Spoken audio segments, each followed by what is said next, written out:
ప్రకాశం జిల్లా ఒంగోలు కలెక్టర్ కార్యాలయంలో సంతనూతలపాడు నియోజకవర్గ వైసీపీ ఇన్ఛార్జ్ మెరుగ నాగార్జున, ఒంగోలు నియోజకవర్గ సమన్వయకర్త చుండూరు రవి కలెక్టర్ రాజాబాబును కలిసి మొంతా తుఫాన్ వల్ల రైతులకు కలిగిన నష్టాన్ని, పలు సమస్యల గురించి కలెక్టర్ దృష్టికి తీసుకెళ్లామని వారు తెలియజేశారు. అనంతరం మెరుగ నాగార్జున మీడియాతో మాట్లాడుతూ సంతనూతలపాడు నియోజకవర్గంలో తుఫాన్ ప్రభావం వల్ల రైతులు తీవ్రంగా నష్టపోయారని తెలిపారు. పొగాకు, మిర్చి, వరి వంటి రైతులకు నష్టపరిహారం అందేలా చూడాలని కలెక్టర్ని కోరారని అన్నారు. ఈ కార్యక్రమంలో ఒంగోలు వైసీపీ ఇన్ఛార్జ్ చుండూరు రవి, వైసీపీ ఒంగోలు నగర అధ్యక్షుడు కటారి శంకర్, సంతనూతలపాడు వైసీపీ నాయకులు మరియు రైతులు పాల్గొన్నారు. ప్రకాశం జిల్లాలో సంతనూతలపాడు నియోజకవర్గంలో నాగులుప్పలపాడు మండలంలో ఈరోజు చాలా ఊళ్ళు బయటికి రావటానికి అవకాశం లేకుండా దారి లేని పరిస్థితిలో ఊరు చుట్టూ నీళ్లు కమ్మేశ్రీ పూర్తిగా అద్దంకి పైనుంచి వచ్చే నీళ్లు నాగులుప్పలపాడు మండలంలో ముప్పాళ్ళ కానీ, మధ్యరాళ్ళ కానీ, ఈదుమూడి కానీ, తిమ్మ సముద్రం కానీ, నాగులుప్పలపాడుకు సంబంధించి దరిదాపు ఇరమలనెల్లూరు కానీ, మధ్యరాలపాడు కానీ, అదేవిధంగా ఉప్పుగుండూరు కానీ అనేక ఊళ్ళు నిర్బంధంలో ఉన్నాయి. మేము ఇప్పుడు కలెక్టర్ గారిని ఆయా జిల్లా మేజిస్ట్రేట్గా తప్పకుండా మీరు మీ యంత్రాంగాన్ని అప్రమత్తం చేశారు. ఆకోవలోనే నిశ్చితంగా ఎన్యూమరేషన్ చేసి పర్టికులర్గా ఈ మండలంలో మట్టిపాడు, ఈదుమూడి గ్రామాలకు సంబంధించిన రైతులు ఆ రెవెన్యూ పరిధిలో దరిదాపు 300 ఎకరాలు పైబడి వరేశారు. దరిదాపు 30,000కు పైబడి ఖర్చు చేశారు. వరి పెరుగుతూ ఉంది. ఈరోజు ఈ తుఫాను వల్ల మొత్తం మునిగిపోయింది. దరిదాపు మోకాళ్ళ లోతుపై నీళ్లున్నాయి. రోడ్లంటే వెళ్ళటానికి లేదు. మేము ట్రాక్టర్ల మీద ఆ ఊళ్ళు వెళ్ళి రైతాంగాన్ని పరామర్శించడం జరిగింది. అందుకని మొదటి రిప్రజెంటేషన్ కలెక్టర్ గారికి తక్షణమే ఈదుమూడి, మట్టిగుంట ప్రాంతంలో ఉన్నటువంటి వరేసుకున్న రైతుల్ని, ఆ ప్రాంతంలో ఒకవేళ మిర్చేసుకున్న రైతుల్ని తక్షణమే ఎన్యూమరేట్ చేసి అస్థిరత పక్షపాతం లేకుండా ఏ రైతు వేసాడో, ఏ కౌలు రైతు వేసాడో వారికి అండగా ఉండి కాంపన్సేషన్ రాష్ట్ర ప్రభుత్వంతో ఇప్పించి రైతులను ఆదుకోవాలని మొదటి యొక్క రిప్రజెంటేషన్ ఇవ్వటం జరిగింది. అలాగే రెండవది, అదే ఈదుమూడి మట్టిగుంట ప్రాంతంలో అనాదిగా ఎస్సీలు, బీసీలు డీకేటీ ల్యాండ్లు పండించుకుంటున్నారు. ఈరోజు పండించుకోవటం వలన మీరు ప్రభుత్వం డీకేటీ ల్యాండ్ కాంపన్సేషన్ లేదు, పట్టా ఉంటేనే ఉంటుందని చెప్తా ఉన్నారు. ఇదివరకు జగన్మోహన్ రెడ్డి గారు ముఖ్యమంత్రిగా ఉన్నప్పుడు, మేము మంత్రులుగా ఉన్నప్పుడు, నేను ఈ జిల్లాకు ఇన్ఛార్జ్ మంత్రిగా ఉన్నప్పుడు డీకేటీ ల్యాండ్ కానీ అసైన్ ల్యాండ్ వేసుకున్న రైతులకి తప్పకుండా కాంపన్సేషన్ ఇవ్వాలని ఇప్పించినటువంటి చరిత్ర ఉంది. అందుకనే కలెక్టర్ గారిని తక్షణమే మీరు రికమెండ్ చేయండి. డీకేటీ ల్యాండ్ వేసుకున్న రైతుని ఆదుకుని on par with registered land ఏది ఉందో ఆ రైతుల్లాగా ఆదుకోవాలని చెప్పేసి కూడా రిప్రజెంటేషన్ ఒకటి ఉంది. దీనికి అందరికి కారణం ఒకటి ఉంది.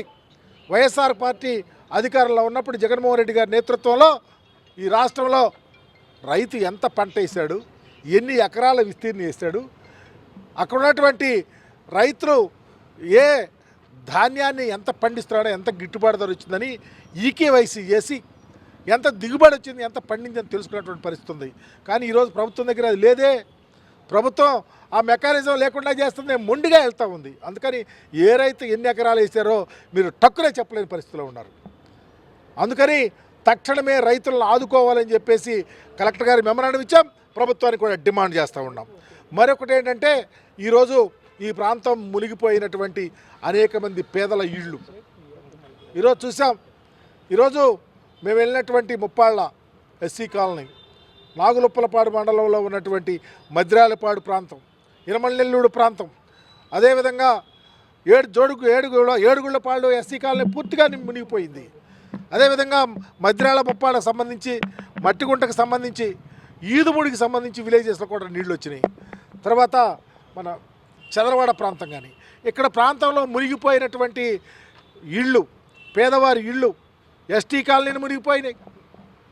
ఉప్పుగుండూరులో వీటన్నిటినీ ఎన్యూమరేట్ చేసి వారికి సహాయం చేస్తూ ప్రభుత్వ పరంగా అనేక అవకాశాలు ఉన్నాయి. రాష్ట్ర ప్రభుత్వం, కేంద్ర ప్రభుత్వం ఈ కెలామిటీకి సంబంధించి ఆదుకోవటానికి సిద్ధంగా ఉన్నటువంటి పరిస్థితి. మీరు కూడా తక్షణమే మీ అధికార యంత్రాంగాన్ని పంపించి నన్ను ఆదుకొని మరి పేద ప్రజలకు అండగా ఉండాలని చెప్పేసి కూడా డిమాండ్ చేస్తూ ఉన్నాం. ఈ కోణంలో మరి ఈ జిల్లాలో సంబంధించి కానీ రాష్ట్రానికి సంబంధించి ప్రభుత్వం తక్షణమే స్పందించి ఎక్కడా చిన్న భేదాభిప్రాయం లేకుండా మీ యొక్క పరిపాలనలో పేదవారందరినీ ఈ యొక్క తుఫాను బాధితులందరినీ ఆదుకోవాలని చెప్పేసి మీ ద్వారా డిమాండ్ చేస్తూ ఉన్నా. ఉదయం నుండి మా పార్టీ నాయకులు అందరం కూడా కలిసి లోతట్టు ప్రాంతాలన్నీ ఒంగోలులో తిరగడమైంది. పైనుండి వచ్చిన వరద వల్ల పోతురాజు కాలువ మరియు ఇతర వాగులన్నీ పొంగినందువల్ల ఒంగోలులో మొత్తం లోతట్టు ప్రాంతాలన్నీ ఏవైతే స్లమ్స్ ఉన్నాయో ఒక 5-6 డివిజన్ల పాటు నీట మునిగినాయి. ఇవాళ నిన్న రెవెన్యూ వాళ్ళు చేసిన హడావుడి చూస్తే ఇవాళ తేలిపోయినట్టు కనపడుతుంది. వాళ్ళు ఏం పర్యవేక్షించారో కూడా అర్థం కావట్లా. కింది స్థాయి రెవెన్యూ యంత్రాంగం కనీసం ఇళ్లలోకి నీళ్లు పోయిన వాళ్ళని పలకరీయడానికి కూడా నోచుకోలేదని పోతే మేము తిరిగేటప్పుడు బాధితులందరూ మాకు చెప్తున్నది.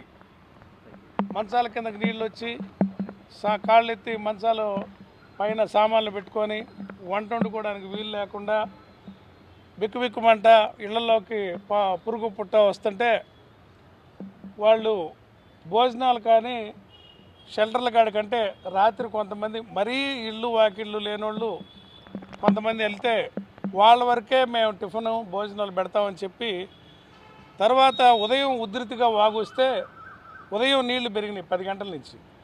వీళ్ళు తినడానికి వస్తలేక వీళ్ళు ఏర్పాటు చేసిన షెల్టర్లకు వెళ్తే వసతి లేదు, మేము కొద్ది మందికే పెట్టాం, మీ అందరి పేర్లు మేము నోట్ చేసుకోలేదని చెప్పి వెనక్కి పంపించారు. మరి ప్రచారం చూస్తేనేమన్నా పీక్లో ఉంది, పనితీరు చూస్తే మరి అట్టడుగ్గా ఉంది. ఈ సంగతి కింది స్థాయి అధికారులు చేస్తున్న నిర్వాహకాన్ని కలెక్టర్ గారి దృష్టికి తీసుకొద్దామని ఈరోజు మేము కలవడం జరిగింది. అంతేకాదు గతంలో ఉన్న వాలంటీర్లకి అధిక శాలరీ ఇస్తామని చెప్పి అబద్ధం చెప్పి వాలంటీర్లు మొత్తం మీరు తొలగించినందువలన ఇవాళ సర్వీస్ చేసేవాళ్ళు డివిజన్ స్థాయిల్లో ఇళ్ల మధ్య బజార్కి ఆ బజార్ సర్వీస్ చేసేవాళ్ళు వాలంటీర్లు వాళ్ళు లేనందువల్ల ముసలోళ్ళు బయటికి రాలేక, మంచాల్లో ఉన్నోళ్ళు బయటికి రాలేక పార్టీ కార్యకర్తలు, రాజకీయ కార్యకర్తలే షిఫ్ట్ చేయడం అవుతూ ఉంది. కనీసం కొంచెం లోతుగా ఉండే చోటకి అధికారులు వాళ్ళకేం పని వాళ్ళు వెళ్ళట్లేదు. ఈ విషయాల మీద కలెక్టర్ గారికి చెప్తున్నాం. అక్కడక్కడ మా పార్టీ తరఫున కూడా మేము కూడా భోజనం వస్తే ఏర్పాటు చేయడం జరిగింది. మేమేమంటామంటే ఏ అయితే నీట మునిగిన డివిజన్లు ఉన్నాయో 48, 49, 50, 3, 2, 18 ఇటువంటి అట్లాగే 9వ డివిజన్లో కొంత ప్రాంతం వీటన్నిటికీ కొంత కాంప్రిషియేట్ చేస్తూ వాళ్ళకి రేషను, కందిపప్పు ఇట్లాంటి బియ్యము, కందిపప్పు ఇట్లాంటి కనీస సౌకర్యాలు ఇచ్చి ఆదుకోవాలని అక్కడక్కడ కొంతమందికి ఆ కాల ఒడ్డును నిలబడే వాళ్ళకి ప్రహరీ గోడల బండి ఎన్యూమరేషన్ చేసి వాళ్ళందరికీ న్యాయం చేయవలసిందిగా ప్రభుత్వాన్ని డిమాండ్ చేస్తూ ఉన్నాం.